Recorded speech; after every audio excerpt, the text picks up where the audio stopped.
प्रशासन की संयुक्त टीम ने की लंढोरा और लिबरेड़ी में कई चरखियों पर ताबड़तोड़ कार्यवाही। रुड़की के लंढोरा क्षेत्र में जहरीले धुएं और स्वास्थ्य पर पड़ रहे दुष्प्रभाव को देखते हुए प्रशासन हरकत में आ गया है, जिसके चलते खांडसार विभाग, खाद्य सुरक्षा विभाग और प्रदूषण नियंत्रण बोर्ड की संयुक्त टीम ने छापेमारी कर कई कोल्हुओं में भारी अनियमितताएं पकड़ी। इस दौरान कई कोल्हुओं को अग्रिम आदेश तक सील कर दिया गया।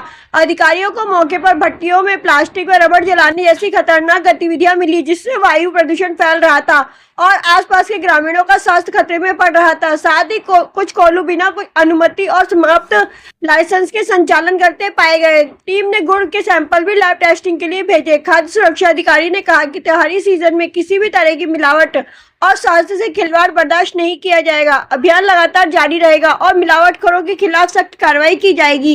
इस कार्रवाई के बाद कोल्हू संचालकों में हड़कंप मच गया। वहीं एक कोल्हू स्वामी ने प्रशासन पर राजनीतिक दबाव में कार्रवाई करने का आरोप लगाया। उनका कहना है कि किसी राजनीतिक साजिश के तहत उनकी चरखियों पर कार्रवाई की गई, जबकि उनके यहाँ कोई भी ऐसी सामग्री नहीं मिली जिसको लेकर उनकी चरखी पर कार्रवाई की। क्या कार्रवाई की? हमें लगातार शिकायतें प्राप्त हो रही थी कि जितने भी यहाँ पे कोल्हू चल रहे हैं उनमें प्लास्टिक का उपयोग किया जा रहा है। कुछ कोल्हू के पास बिना लाइसेंस, जो खंडसारी विभाग लाइसेंस जारी करता है वो लाइसेंस नहीं है, लाइसेंस है तो उसकी अवधि समाप्त हो चुकी है। इस प्रकार के बहुत सारी अनियमितताएं कोल्हू में उनके बारे में शिकायत हमें प्राप्त हो रही थी, जिसके क्रम में जिलाधिकारी महोदय और जॉइंट मजिस्ट्रेट महोदय के निर्देशन में आज एक संयुक्त छापेमारी अभियान चलाया जा रहा है और जो भी अनियमितता जहाँ पे भी पाई जा रही है उसके खिलाफ हम कार्रवाई कर रहे हैं। सर, क्या कार्रवाई इस चरखी पे? फिलहाल हम इसको सीज कर रहे हैं अग्रिम आदेशों तक। जब तक इसमें ये सक्षम स्तर पर ये रिपोर्टिंग ना हो तो उसके बाद हम इसको जो भी कार्रवाई विधिक होगी वो संबंधित विभाग करेगा। क्या क्या गलत पाया गया इसमें? इसमें जो अभी तक हमने चरखी सील करी है, इसमें मुख्यतः एक तो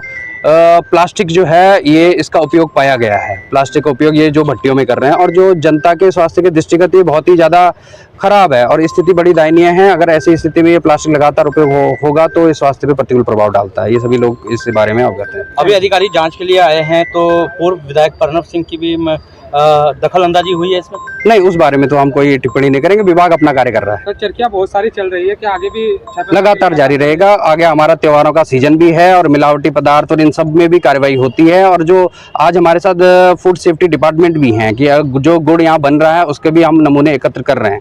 अगर उसमें भी कोई अनियमितता मिलेगी तो उसमें भी कार्रवाई होगी। उनका निरीक्षण करना है, औचक निरीक्षण करना है। इसमें जो अनियमितता पाए वो विभाग उस अनुसार कार्रवाई करेगा।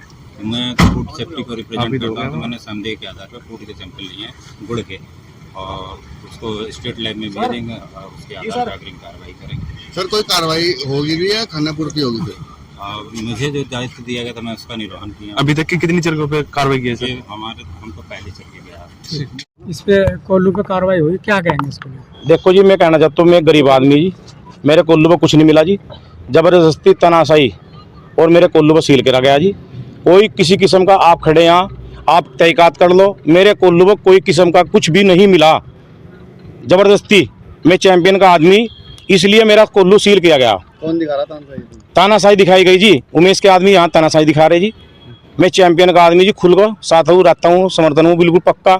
मेरी जबरदस्ती सील करी गई जी। अधिकारी किसके दबाव में? अधिकारी विधायक के दबाव में जी। लेकिन अभी उमेश के अधिकारी से बात हुई उसके है। जो कार्यकर्ता है, जो उसके कार्यकर्ता हैं, वे अपने कर रहे हैं जी, मुठ मर्दी दिखा रहे हैं जी। रात दिन जाग कह रहे जी हो गया, ये हो गया। कुछ नहीं ऐसा। आपने तहकीकात कर ली, आप देख लो कि मेरे यहाँ कुछ है का। आज आप हो तो मुझे जुल्मान ना दे दो। जो कल एक नगर पालिका के चेयरमैन के द्वारा भी सुनने में आया, उन्होंने कहा कि देखिए, चेयरमैन साहब तो जरूर हमारी बुराई करेंगे क्योंकि हम उनके सामने इलेक्शन लड़े। उनका हमारा 36 का आंकड़ा, वे हमारी बुराई जरूर करेंगे। इसलिए हमारी चेयरमैन की नहीं बनती और जो कार्यकर्ता ना उसकी हमारी बनती। ठीक।